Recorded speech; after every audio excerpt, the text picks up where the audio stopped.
ठाकरे बंधूंच्या युतीमध्ये दादर माहीम कळीचा मुद्दा ठरत असल्याची चर्चा आहे। ठाकरेंचा बालेकिल्ला असलेल्या दादर माहीममध्ये शिवसेना उद्धव बाळासाहेब ठाकरे पक्ष आणि मनसेचे इच्छुक आग्रही आहेत। वॉर्ड क्रमांक 190 आणि 194 या जागावाटपात मनसेला देण्यात आल्याची माहिती मिळते।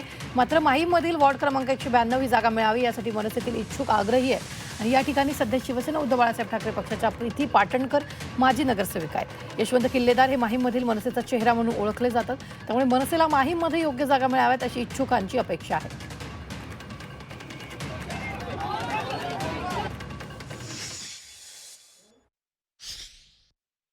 दादर असो, भांडूप असो, विक्रोळी असो किंवा शिवडी असो, हे मराठी बहुल मतदार असणारे भाग आहेत, जिथे दोन्ही पक्षांचं प्राबल्य खूप दांडगं आहे, दोन्ही पक्षांचं आहे आणि त्यामुळे दावे प्रतिदावे होणारच।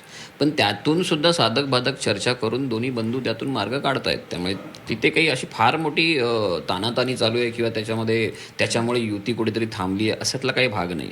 असं असतं तर मग संजय राऊत साहेबांनी उद्या 12चं ट्विट केलं नसतं, कळलं का?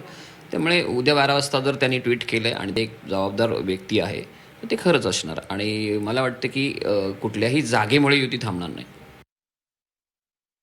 मला एक गोष्ट सांगतो की आमच्याकडे दोन्ही पक्षांकडे जे कार्यकर्ते आहेत ना, ते ठाकरेंवर प्रेम करणारे कार्यकर्ते आहेत। आणि मला जो अनुभव आहे इतक्या वर्षात, कारण मी दोन्ही पक्षात काम केलेलं आहे, की जो ठाकरेंवर प्रेम करणारा कार्यकर्ता आहे ना, तो बलिदानासाठीच तयार असतो नेहमी।